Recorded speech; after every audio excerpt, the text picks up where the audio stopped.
esta exposición en la que tenemos a bien mencionar acerca de problemas en la ejecución de las medidas cautelares, conflictos que se generan, incertidumbre respecto a los bienes secuestrados, facultades del órgano jurisdiccional en la ejecución de las medidas cautelares, y presentamos un pequeño sumario de un problema principal, un secuestro cautelar, un secuestro no cautelar, la resolución que ordena el secuestro, domicilio del ejecutado, continuará en la parte que fuese correspondiente afuera del domicilio del ejecutado.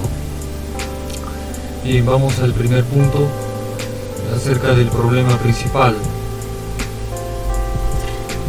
El problema principal en la ejecución del secuestro se cometen diversos errores, pero también se cometen diversos conflictos, delitos, por exceso y por defecto, respecto o en relación al domicilio y bienes del deudor. Estos errores son cometidos debido a la generalizada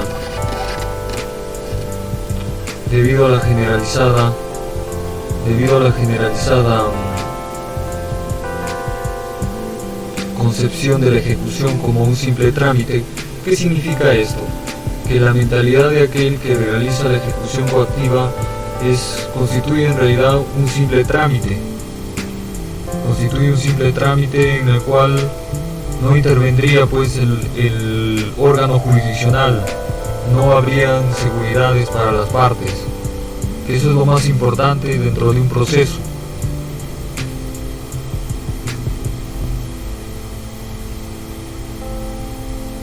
¿Constituyen una manifestación fundamental del proceso? Sí, porque el órgano que se encarga de ver que el proceso esté en equilibrio es el juez.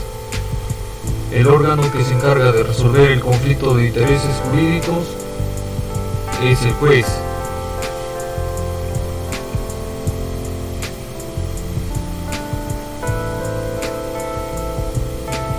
Bien, lo que se está pidiendo es que antes de iniciarse el proceso, iniciado el proceso o al final del proceso, exista pues una oportunidad en la que la intensidad en la que están presentes el órgano jurisdiccional y las garantías se presenten en igual intensidad tanto al inicio, antes del proceso o al final del proceso. Esto es que el órgano jurisdiccional pues esté presente antes del inicio de la medida cautelar, al inicio de la medida cautelar o al término de la medida cautelar, produciéndose la ejecución forzada.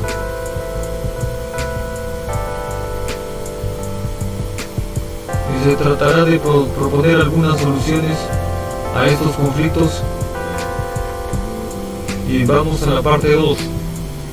El secuestro cautelar y secuestro no cautelar, ante ello debemos recordar, traer a la memoria, volver a recordar. Debemos recordar que legalmente la ejecución de un secuestro puede ser la expresión de una ejecución cautelar o de una ejecución de una sentencia, según el instante del proceso en el que se realice. Esto es importante debido a que, como estamos indicando, la medida de secuestro puede ser solicitada antes de iniciarse el proceso, o sea, puede estar presente sin proceso. Puede ser solicitada al inicio del proceso o al final del proceso. El secuestro es una medida cautelar si se ejecuta antes de una sentencia. El secuestro es una medida cautelar si se ejecuta antes de la sentencia firme. O sea, tiene esta calidad de cautelar porque va a asegurar el destino del proceso.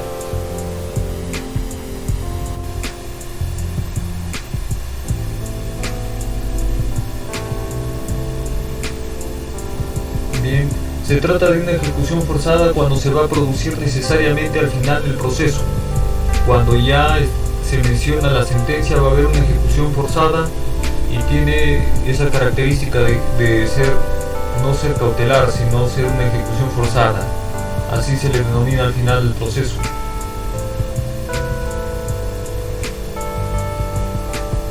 Es una medida de ejecución de sentencia si se ejecuta después de existir una sentencia firme. La sentencia firme es aquella que ha adquirido la calidad de inimpugnable, porque ha pasado el tiempo, el tiempo regulado en la ley que constituye el plazo, y por ende ya no es posible interponer el recurso impugnatorio. Ya no es posible interponer el recurso impugnatorio, sea por el transcurso necesario del tiempo para impugnar, o porque el recurso no es pertinente ya, porque se ha agotado la vía de la doble instancia. Procedimiento es similar a la medida cautelar del mismo nombre. Bueno, sí es parecido, como estamos indicando, sí, porque ¿qué sucede? Que el órgano jurisdiccional, cuando concurra, cuando se constituya, cuando resida en el lugar, cuando esté en el lugar en el que hay que realizar el secuestro, lo que va a hacer es detallar los nombres de todos los intervinientes. Va a detallar que está en el inmueble identificado con número tal del jirón, por ejemplo vamos a decir jirón aviación del distrito, provincia y departamento de Lima, y que está presente los magistrados, está presente el órgano jurisdiccional, el martillero público, listos para la diligencia de ejecución forzada. Y eso mismo va a estar detallado también en la medida cautelar, simplemente que la diferencia será, en un caso será cautelar y en la otra será ejecución forzada.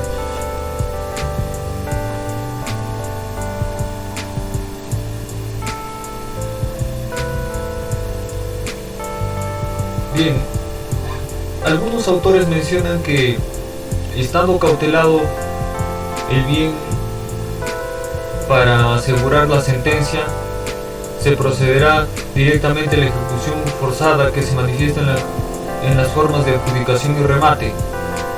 Esto de directo debe ser entendido en el sentido de que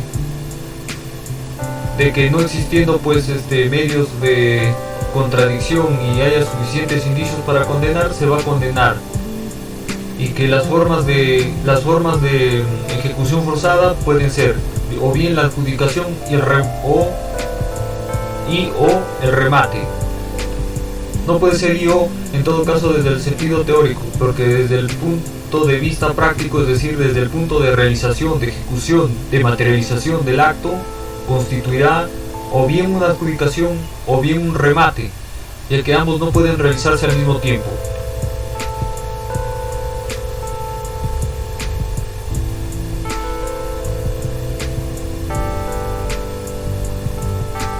Bien, aquí hay otra parte importante en la cual vamos a ir hasta este punto, hasta este sentido, hacia este asunto, hacia este kit. ¿En qué va a residir? En la verosimilitud del derecho del demandante y en el periculum in mora, así denominado dentro de los términos latinos. La verosimilitud del derecho es algo que está presente en todas las resoluciones en las cuales se va a determinar una medida cautelar de secuestro, porque lo que se busca es cautelar, asegurar, proteger el destino final del proceso, mediante la sentencia, ¿no? Proteger eso.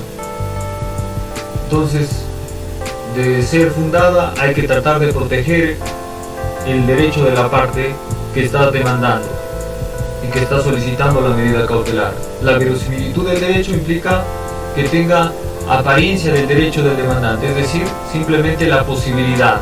No se trata de tener la certeza, no se trata de tener la verdad para conceder la medida cautelar. La verosimilitud implica, por ejemplo, si advertimos que se trata de un proceso de obligación de dar suma de dinero, en el proceso vamos a encontrar un contrato de compraventa en el que se especifica que Carl Snyder tiene un proceso de obligación de dar suma de dinero respecto a X, y este X tiene por nombres exferia laudataria. Entonces coincide con los nombres de las partes y advertimos que el que está demandado como obligado está dentro del substrato de la norma jurídica entonces debemos de conceder la medida cautelar, porque solamente necesitamos la apariencia. Ahora, ya en la secuela del proceso se determinará con certitud si corresponde o no el derecho. Otro de los requisitos para conceder la medida cautelar es el peligro en la demora. Es el peligro en la demora o periculum in mora en emitir y ejecutar la sentencia. Esto es, no se puede esperar a emitir la sentencia porque es muy probable que el deudor venda sus bienes y entonces ya no se puede realizar el pago de la deuda.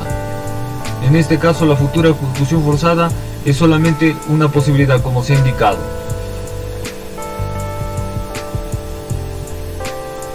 Bien, esto también hay que considerar de que es solo posible que consiga una sentencia acorde a derecho o favorable. ¿Esto por qué?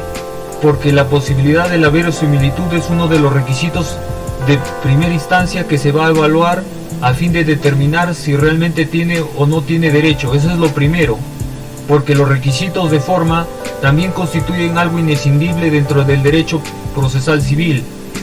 Y ahora nos corresponde revisar esto porque posteriormente en otros vídeos vamos a correlacionarlo con aquellos delitos en los que se puede solicitar una medida civil de secuestro.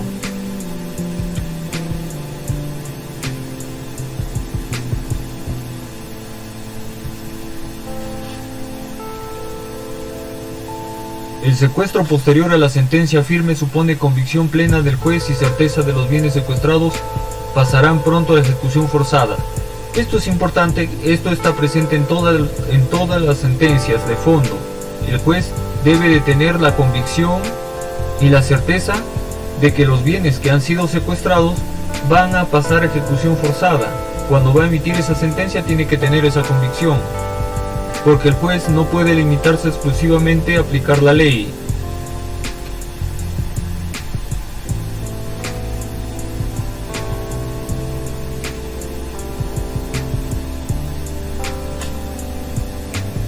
Diferencias podría dar un entendimiento acerca de los requisitos y formas de la ejecución. Sin embargo, el tratamiento del secuestro al momento de la ejecución es idéntico en ambos casos, sea que se trate de una medida. Esto ya lo habíamos mencionado, hay un autor que incide en esto, de que los requisitos vienen a ser los mismos, es decir, hay que requisitos tanto al final como al comienzo, es que exista un peligro en la demora, existe una verosimilitud del derecho, entonces así se va a conceder de la misma manera, con los mismos requisitos.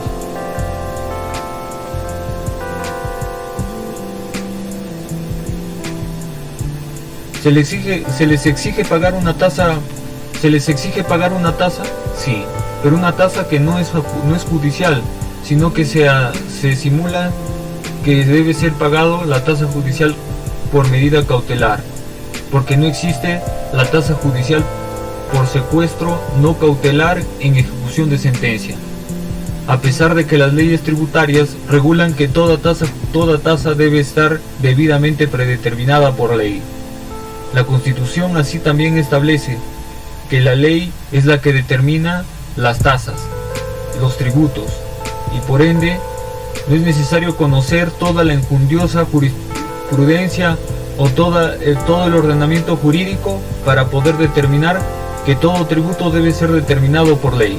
Ahora sí, pasamos a la parte 3, la resolución que ordena el secuestro. El juez, o sea, el órgano encargado de resolver los conflictos, al ordenar el secuestro, debe indicar el inmueble en el que se realizará. Esto es, por ejemplo, se trata de un bien arrendado, pues se deberá especificar que se está ubicado en Avenida Aviación número 145, la cuadra 1, del distrito, provincia y departamento de Lima. Esto es, no se podrá realizar en cualquier inmueble, sino en aquellos que están especificados en el distrito, provincia y departamento de Lima. Ahora bien, dentro de ese bien inmueble van a obrar bienes muebles. Sobre ellos va a incidir la medida cautelar.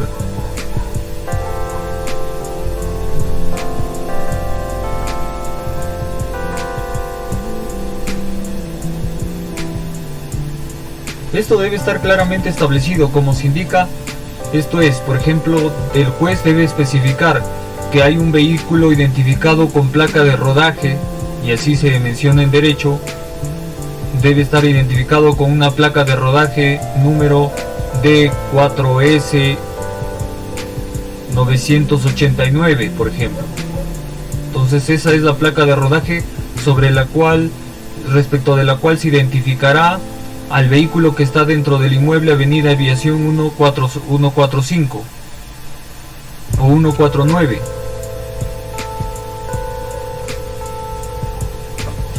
Bien, ahora sí vamos a otra parte que corresponde a partes de la sentencia, ¿no? A partes de la sentencia que van a ir siendo concatenadas durante el decurso del proceso, a las presunciones legales y judiciales.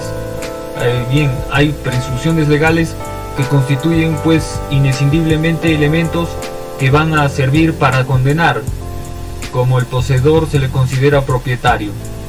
Presunciones legales y judiciales que el juez utilice para tomar decisiones deben estar explícitas en la resolución. Como las presunciones en principio no son de característica de definición científica. Las presunciones legales y judiciales se refieren a estar determinado, a estar especificado, a estar concluido.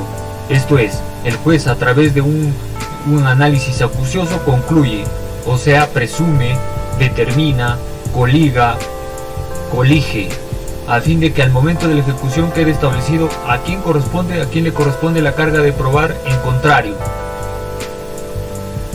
Esto es real. Las resoluciones que emite el juez declarando el derecho a quien corresponda deberá permitir la defensa de otra persona. Por ende, la carga de la prueba será implícita a esa otra persona. Por eso se habla de bienes determinados, inmueble determinado. La carga de la prueba significa el poder probar que no se es el obligado en la relación acreedor-deudor, o que esos bienes no pueden ser afectados por constituir instrumentos laborales. El juez puede ordenar genéricamente el secuestro de los bienes inmuebles sin precisar exactamente cuáles, siempre y cuando sean de propiedad del ejecutado, con lo cual se advierte la posibilidad de esta discusión al momento de la ejecución. Bien, esto es importante porque ¿qué sucede? Que en el inmueble pueden estar ubicados los bienes, y eso es precisamente el criterio del poseedor propietario. Con ello va a poder condenar, pero no puede determinar qué bienes. Entonces ahí surge la posibilidad de la discusión al momento de la ejecución. El auxiliar jurisdiccional que realiza la diligencia se entiende premunido de las atribuciones jurisdiccionales. Está premunido de las atribuciones jurisdiccionales para realizar la determinación, ¿no? Valoración de la propiedad de los bienes muebles, la cual deberá respetar los mandatos legales y las pautas establecidas por el juez. Hay importante es que lo único que hace es precisar en dónde está realizándolo, quiénes intervienen y qué bienes inmuebles se está embargando, pero está prohibido de valorar, porque existen de por medio los deberes de probidad, lealtad y buena fe. Y si valorara, pues está yendo en contra de los deberes de probidad, lealtad y buena fe. Perdería su investidura, ya que las funciones no son superiores a la investidura. La investidura es mucho más importante. La investidura de un magistrado, como la investidura de un auxiliar jurisdiccional, es más importante que las propias funciones que realiza o que desarrolla.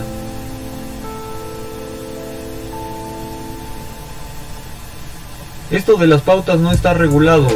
Hay autores que mencionan pautas, ¿no?, de acuerdo a la formación que tienen, pero debe permitir la defensa a la otra parte, es decir, preguntarle en cuánto está valorizado y en función de un criterio genérico empezar a determinar el valor respectivo, porque se traba embargo en función de un valor, de un costo, un precio que tiene el inmueble, que tienen los bienes muebles.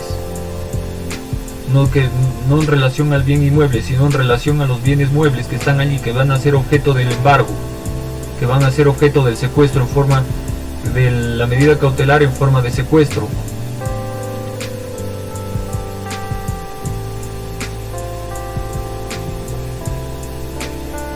Entonces, ese es un problema de la legislación peruana, que no está determinado con acuciosidad en reglamentos cómo debe resolver esta circunstancia jurídica el órgano jurisdiccional, y el órgano encargado de apoyar a la jurisdicción, ¿no? ¿Cómo es que van a resolver esto el juez y el órgano jurisdiccional denominado secretario judicial? Muchos mandatos de secuestro son arbitrarios y en ejecución no pueden ser menos. Claro, esto resultaría de todas maneras arbitrario desde que no hay sentencia, desde que no se ha determinado y solamente se basa en el criterio denominado poseedor. El poseedor es propietario.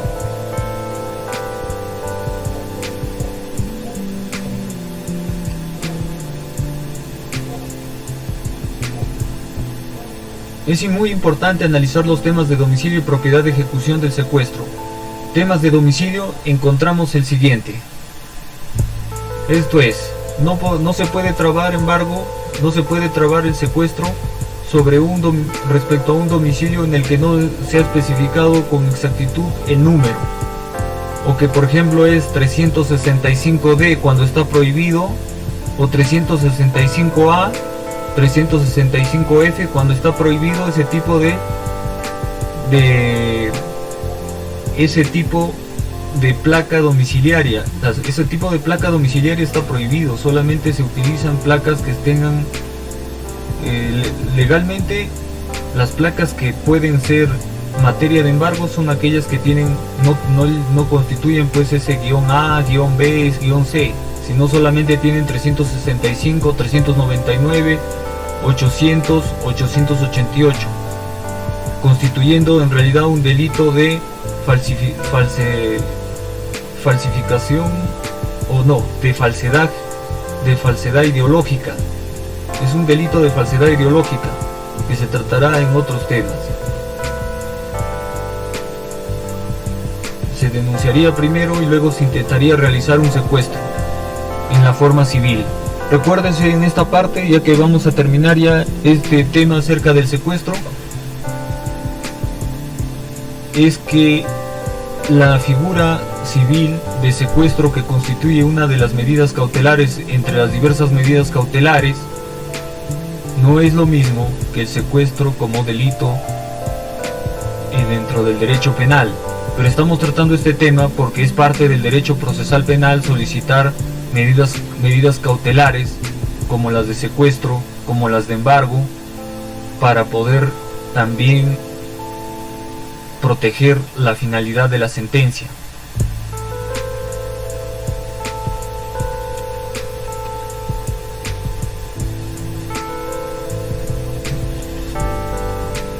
Punto 4, kit 4, reside en domicilio del ejecutado.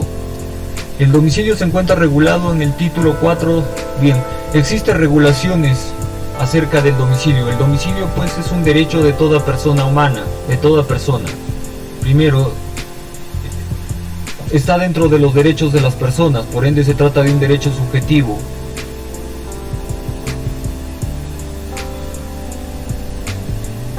Y se ejerce en un lugar determinado por ley, que es el domicilio habitual de la persona. En principio es el domicilio habitual, que permite la seguridad jurídica ante terceros. Sin duda la seguridad jurídica, porque así puede iniciarse una acción en contra del obligado.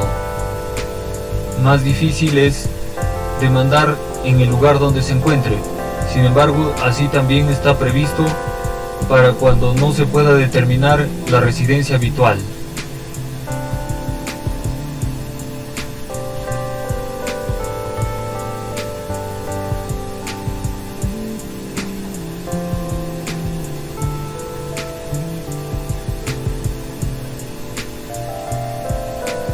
Bien, todo esto puede ser tomado en consideración al momento de determinar el domicilio. Aquí hay una necesidad de frenar un poco, es decir, no irnos hasta la sentencia. Es que el juez debe ir determinando. No es lo mismo que decidir. No es lo mismo que decidir un domicilio en un proceso. Esto es, ¿qué domicilio se va a determinar para un menor de edad en un proceso? No es igual que determinar el domicilio de un obligado dentro de un proceso de obligación de dar suma de dinero acompañado de medidas cautelares de ejecución. Porque lo que se va a hacer es simplemente colegir, determinar cuál es el domicilio. Tenemos que el señor Xperia es el dueño y además vive habitualmente en tal lugar, porque de acuerdo al notario vive habitualmente en tal lugar, que es la avenida Aviación. Entonces ahí es donde vamos a considerar la ejecución de la medida cautelar. Pero si no se puede determinar, entonces se conoce por parte del demandante que ya ha presentado una prueba que no ha contradecido el demandado, en el sentido de que se le encuentra constantemente comiendo en el restaurante El Avión. Entonces es allí donde se va a ordenar el embargo y obviamente se va a pedir la información respectiva de qué bienes conformarían parte de su patrimonio, y de informarse que no conforma ningún bien, no se realizará la medida cautelar. Pero obviamente se sentará la constancia en la que conste que ellos no pueden determinar qué bienes constituyen parte de Xperia. Sin embargo, sería arbitrario el razonamiento del juez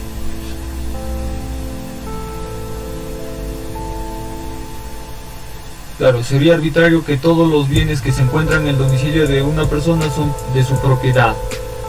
Esto en razón del arrendamiento. Tiene un domicilio arrendado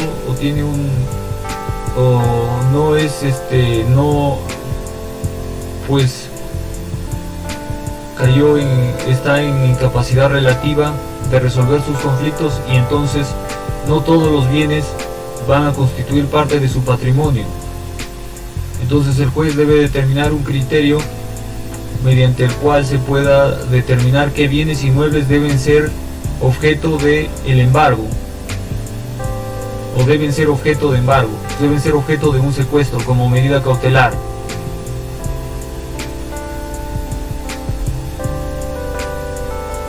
El juez debe elaborar una presunción judicial o fundamentar en función de presunciones legales.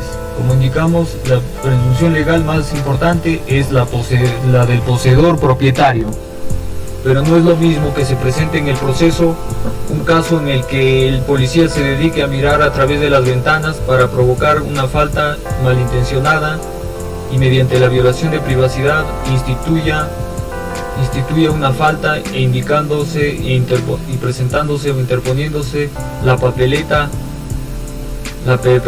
por falta grave por no colocarse el cinturón cuando haya de por medio una denuncia de violación de privacidad. Esto afecta a esos documentos y por ende no son válidos para el proceso.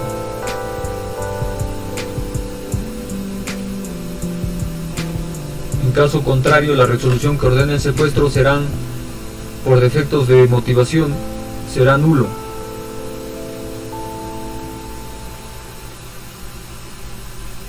Se puede pedir la nulidad. Tiene que haber una relación lógica, pues no puede ser que, por ejemplo, no se pueden embargar los bienes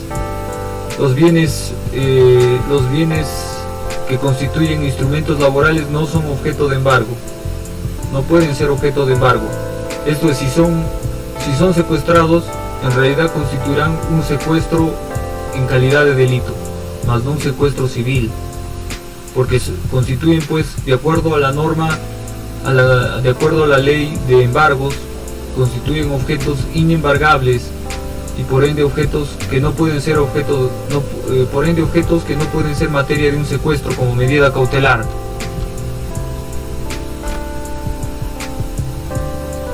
Por ende, esa resolución es nula. Es pertinente señalar. Bien, aquí hay una parte importante, el domicilio especial. Por ejemplo, yo indico en un proceso que mi domicilio es para el proceso de alimentos, pero no para el proceso penal. Eso es válido.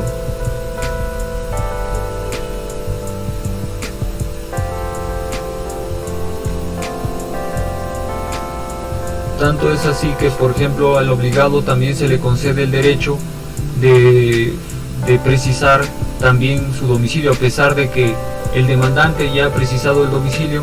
También se le otorga la oportunidad de decir: no, ese no es mi domicilio, a la parte demandada, y establecer un domicilio especial respecto a los bienes del deudor.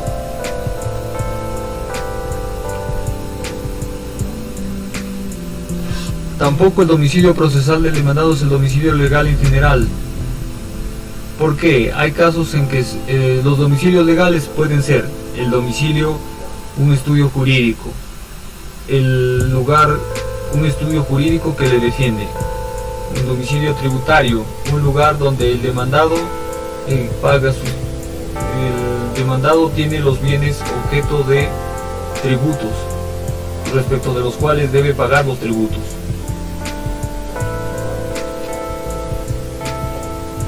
Sigue señalar dirección domiciliaria. En la contestación de demanda, el domicilio procesal será el lugar donde el demandado será notificado.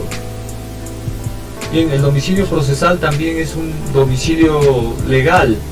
De ahí entonces hay diversos tipos de domicilio legal y por ende no se puede considerar que un domicilio legal sea genérico.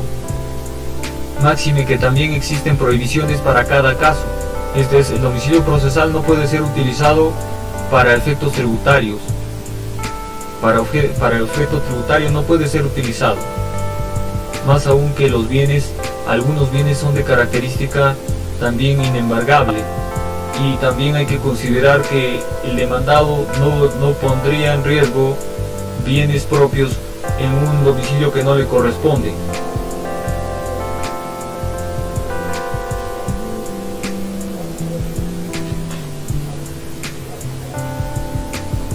El domicilio real es el prioritario sobre el cual va a incidir la medida de secuestro.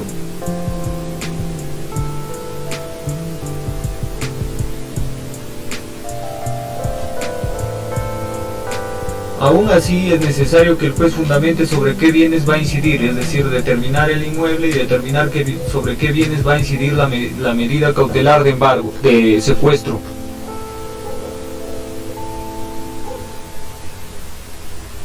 El obligado puede cambiar de domicilio y el demandado puede cambiar de domicilio, pero deberá comunicar el cambio del domicilio al acreedor. Pero esto no implica que el deudor queda a total libertad del acreedor para que el secuestro incida sobre todos sus bienes. Esto simplemente es para efecto de las posibilidades del embargo. Todo resulta en función de posibilidades y al final en función de una certitud.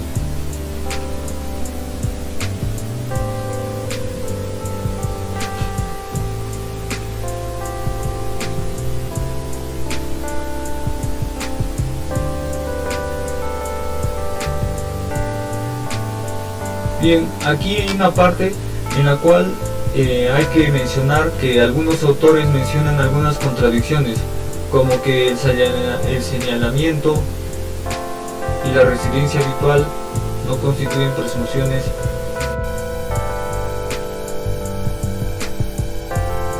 Bueno, no constituyen presunciones, sí constituyen presunciones para determinar. Hay una cosa importante, es que allí va a incidir la medida cautelar. Crean esas presunciones.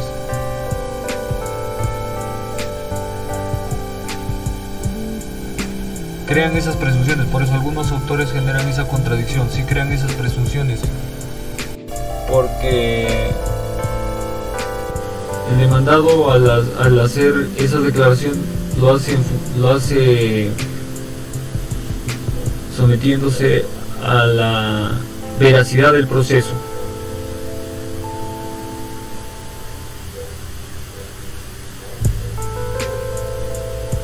Bien, no todas las presunciones legales son presunciones judiciales, y esto no significa menos ni más. Esto significa simplemente especies de presunciones. Hay presunciones que constituyen de característica legal, otros de presunciones de característica judicial, y las presunciones de característica judicial son elaboradas en función de indicios. Como se ha indicado, un contrato de arrendamiento constituye pues un indicio, constituye un documento, es un documento en el cual está contenido un indicio, el indicio de ser propietario de los